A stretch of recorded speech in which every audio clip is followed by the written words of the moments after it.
Assalamualaikum warahmatullahi wabarakatuh. Saya Ila Dwi Pratiwi, NIM 220101057, Prodi Sistem Informasi Universitas Duta Bangsa Surakarta, akan menyampaikan tugas mata kuliah Arsitektur Perusahaan, dosen pengampu Sundari SEMM.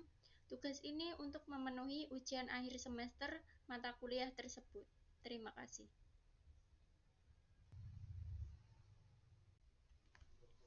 Arsitektur Perusahaan Usaha Laundry Kilat. Laundry Kilat. Di sini saya mendirikan usaha di bidang jasa dengan nama Laundry Kilat. Laundry Kilat merupakan sebuah usaha laundry yang memberikan pelayanan yang berkualitas, cepat, dan bersih dalam waktu sehari kepada pelanggan kami. Laundry Kilat ini terletak di Selogiri, Wonogiri, Jawa Tengah. Nah, di sini lokasinya dekat dengan PT Libra Permana. Tujuan yang pertama, memberikan solusi laundry yang mudah, cepat, dan nyaman. Yang kedua, memberikan pengalaman laundry yang efisien dan menyenangkan dengan layanan kilat yang kami tawarkan. Dan yang ketiga, menjadikan mitra terpercaya dalam menjaga kebersihan pakaian pelanggan. Adapun juga visinya, yaitu visi dari bisnis ini adalah menjadi penyedia layanan laundry kilat terkemuka yang dikenal dengan kualitas, kecepatan, dan kebersihan. Kami bermimpi untuk memudahkan kehidupan pelanggan kami dengan memberikan solusi laundry yang terdepan. Adapun misinya yang pertama, memberikan layanan laundry yang cepat dan berkualitas tinggi kepada pelanggan kami. Yang kedua, berinovasi untuk meningkatkan efisiensi dan kepuasan pelanggan. Yang ketiga, memastikan keberlanjutan usaha kami dengan pendekatan berkelanjutan dalam operasional.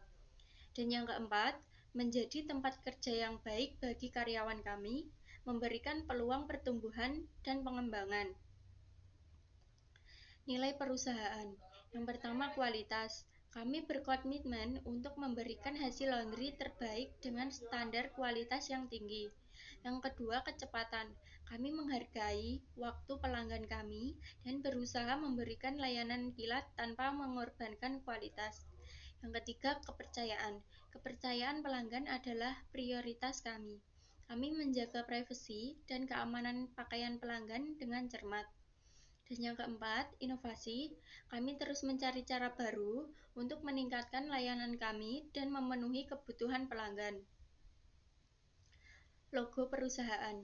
Arti dari logo perusahaan yang pertama, gambar mesin cuci menandakan bahwa perusahaan ini bergerak di bidang laundry. Yang kedua, gambar kilat menandakan jasa yang kami tawarkan menawarkan jasa yang cepat dan praktis.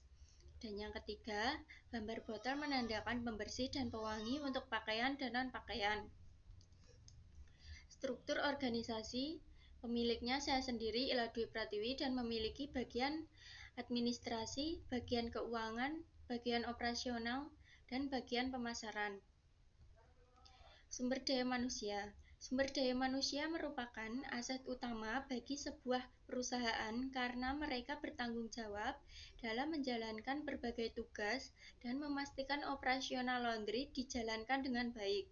Oleh karena itu, manajemen sumber daya manusia memegang peranan penting dalam memaksimalkan potensi yang dimiliki setiap individu dan bekerja secara efektif dan efisien. Target pasar. Tiap target pasar akan sangat potensial untuk digali karena mereka membutuhkan laundry. Target pasar dari laundry kilat yaitu anak kosan, keluarga dengan anak kecil, dan jasa sewa baju dan I.O. Strategi pemasaran. Laundry kilat akan melakukan strategi promosi menggunakan berbagai macam media promosi yang ada, seperti iklan, banner, dan poster. Adapun metode yang paling sederhana dalam strategi promosi adalah dengan melakukan promosi dari mulut ke mulut. Sumber pendanaan. Sumber pendanaan berasal dari modal sendiri, yaitu ada peralatan seharga 14.450.000,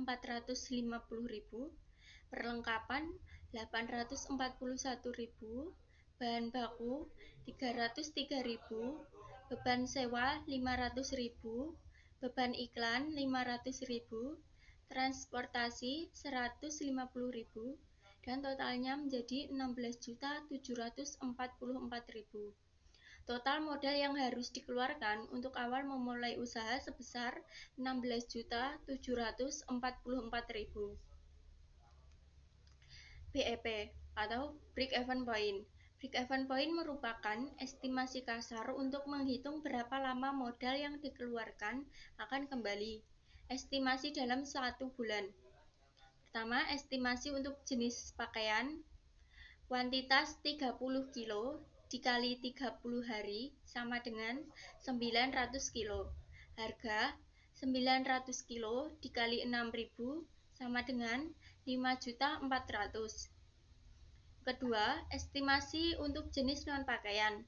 Kuantitas 2 pieces tiap jenis dikali harga pencucian. Asumsi 2 pieces jas dikali 30.000 ditambah 2 pieces jaket dikali 15.000 ditambah 2 pieces selimut dikali 17.000 ditambah 2 pieces bed cover dikali 25.000 ditambah 2 pieces boneka kecil dikali 10.000 ditambah 2 pieces boneka besar dikali 20.000 ditambah 2 pieces bantal dikali 20.000.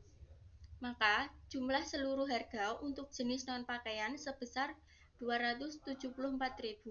Jadi penjualan sama dengan 5.400.000 ditambah 274.000 sama dengan 5.674.000. Biaya variabel. Biaya variabel merupakan biaya yang bertambah jika kuantitas penjualan atas suatu produk bertambah. Dalam bisnis laundry kilat, biaya variabel meliputi sabun deterjen, pewangi, tenaga kerja langsung, dan pembungkusan. Jenis biaya variabel. Bahan baku dengan harga Rp303.000, pembungkus dengan harga Rp66.000. Jadi total biaya variabel Rp369.000. Biaya tetap. Biaya tetap merupakan biaya yang tetap dan tidak dipengaruhi dengan kuantitas penjualan dalam suatu produk. Dalam bisnis laundry kilat, biaya tetap meliputi peralatan, tenaga kerja tidak langsung, perlengkapan, telepon, listrik, air, promosi, sewa tempat. Biaya penyusutan. Pertama, biaya penyusutan sama dengan harga perolehan aktiva tetap dikurangi estimasi nilai sisa dibagi perolehan umur aktiva tetap sama dengan 14.450 dikurangi 5 juta dan dibagi 5 hasilnya Rp1.890.000.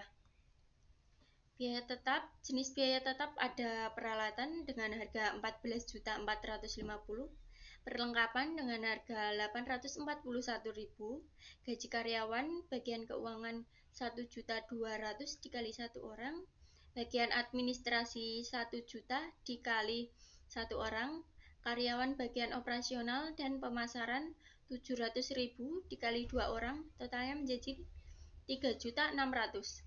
Biaya telepon, air, listrik dengan harga 600, sewa tempat 500.000, biaya promosi 500.000, transportasi 150, biaya penyusutan 1.890.000 dan total biayanya menjadi 22.465.000. Jadi estimasi BEP-nya sama dengan biaya tetap total dibagi penjualan dikurangi biaya variabel, yaitu 22.465.000